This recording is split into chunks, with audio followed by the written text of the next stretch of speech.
Arestado ang isang miyembro ng LGBTQ sa isang matagumpay na drug bypass operation sa Barangay Lagubang, Barotac Nuevo noong ika-28 ng Nobyembre taong kasalukuyan.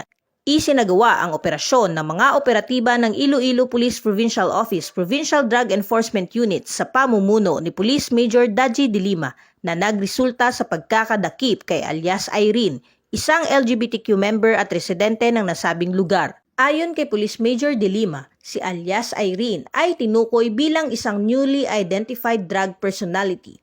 Nakuha mula sa pag-iingat ng sospek ang tinatayang 150 gramo ng hinihinalang shabu na may standard drug price na 1,020,000 piso. Ang operasyon ay bahagi ng patuloy na kampanya laban sa ilegal na droga ng Philippine National Police, isang hakbang na nakatuon hindi lamang sa paghuli sa mga sangkot kundi pati na rin sa pagpigil ng pagkalat ng droga sa mga komunidad.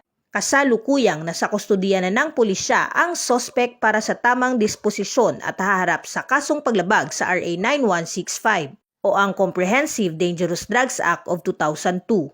Kasalukuyang nasa kustodiya na ng pulisya ang sospek para sa tamang disposisyon at haharap sa kasong paglabag sa RA 9165 o ang Comprehensive Dangerous Drugs Act of 2002. Ipinapakita ng matagumpay na operasyong ito ang dedikasyon ng Philippine National Police sa paglilinis ng mga komunidad mula sa banta ng iligal na droga at pagtitiyak ng kaligtasan ng bawat mamamayan tungo sa mas maunlad na bagong Pilipinas. Mula dito sa Police Regional Office 6, ako ang inyong Police News Network Correspondent, Patrolwoman Andrea Dominic de Palobos, alagad ng batas, tagataguyod ng balitang pulis.